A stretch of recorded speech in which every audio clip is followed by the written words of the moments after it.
that every time they made a run, we answered it, and I think that was a big thing too, because we can't shoot 4 for 17 from the 3-point line and 7 for 14 from the foul line. But we luckily got by today because they didn't shoot it much better at 6 for 15. Andrew Jones. Hey, Coach, Tony and Johnson were combined, I think, 15 points. What did you guys do to keep them from being anywhere near their averages? And how big was it for you to not have another guy go off?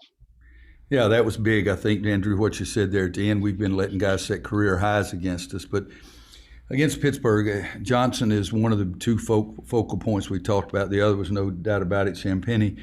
But we tried to build a wall, not let him get all the way to the basket, and had to get our big guys to help and slow him down. And I think that that was important to us. We changed our way we covered a screen on the ball about about a third of the way into the second half, because they were scoring every time. And all of a sudden that helped us a little bit. But I think with Johnson trying to make sure that he doesn't get it all the way to the rim every time, and I think Tony's a big-time player too. He just didn't shoot it as well today. So I was pleased with that part of it. I can't believe that Justin Champagnie's having a better year at this moment than anybody in the league. And we had a defensive possession in the first half where we were supposed to be man-to-man, and we let him cut straight to the ball and catch it and lay it up.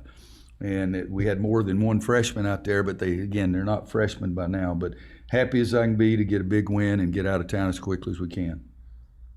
CL? Roy, obviously the wins are starting to pile on now.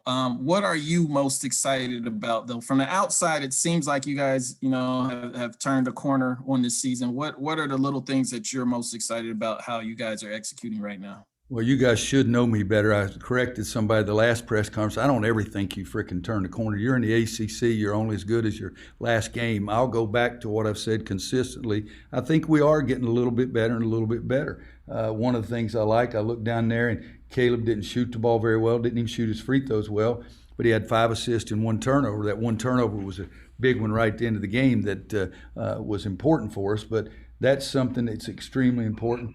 RJ was 3 and 2, so our assist-to-error ratio was 22-13. I'm happier about that. We had 22 assists on our 32 field goals. I'm happier about that. We had 37 rebounds to their 29. So there are a lot of things that please me, but there's no way in the world I'm going to say we've turned the corner. I mean, we are getting a little bit better, and the day if we're lucky enough in this lifetime or my next one, that we're playing for the national championship, I'll tell somebody, yeah, we've turned the corner, we're pretty good. JB? Hey, Roy, thanks for taking the time. Can you speak on the first half performance and how that was able to carry over into the second half? How proud of you were with the start in that first half, and how easy was it for them to transition that into the second half performance? Your tongue getting tied a little bit there, JB. It's like the way I feel when we're dribbling the ball down the court, like I don't know what to say. No, I think that the first half, again, I'll go back, and I think I'm right that Garrison and Armando were 10 for 15. Yes. And we had to keep telling the guys, let's keep trying to go in there. I think that, we think that Kerwin Walton's going to make every shot, and he made 2 out of 5, but we think he's going to make every one of them. We got to look for him more.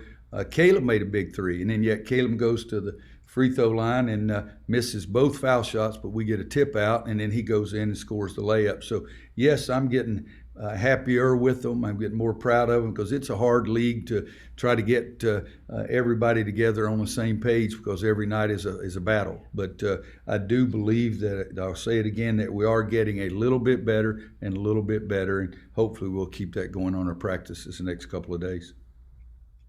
Brendan? Hey, Roy, I just wanted to ask you about the ball movement. I thought it was particularly impressive in that second half. You guys had the 7-0 run that pushed the lead up to 12.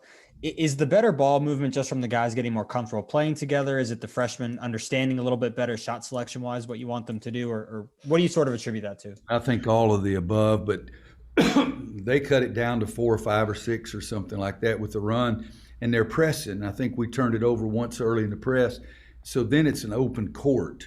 and we did make better decisions in the open court, and all of a sudden we're getting layups or dunks, and I think Leaky got a steal and goes down and dunks it on the other end. But you need to get easy baskets at some point, and if a team is going to press you, guys, just think of it. It's more difficult for 5 guys to guard the whole court than it is to 5 guys guard the half court. So if they're extending their defense, we've got to move it well enough to get some easier ones on the other end. And again, that 22 assists for 32, that's closer to where our good teams have been in the past.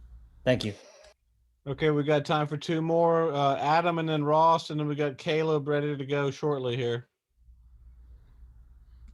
Roy, the ball movement was where I was going with it too. With the 22 assists, with the way you shot it in the second half, I think it was almost 61%, another half over 50% here recently.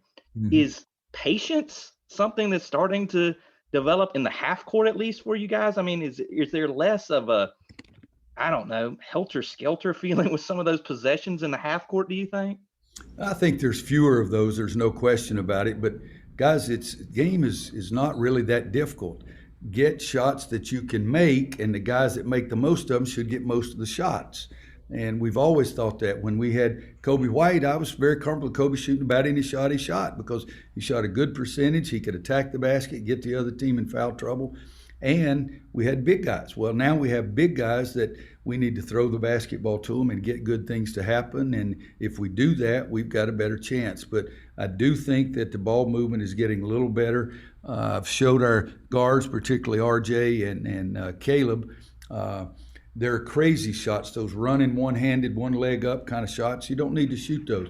I look down here and Armando's 8 for 10 and Garrison 8 for 11. We've got to use our brain. Those guys should get more shots. I mean, Armando's 21-10, 8 for 10. I think that's the last game. He was, 8 for 11 or something, I think the last game. Well, it makes sense that those guys should get more shots if they're making a higher percentage. And if you take great shots, you're going to make a lot more of those. And Kerwin, for example, tonight, Kerwin took one mediocre shot, and the rest of his shots were all good. Well, he's 4 for 8. Well, if you're a good shooter, you're going to shoot a higher percentage if you take better shots.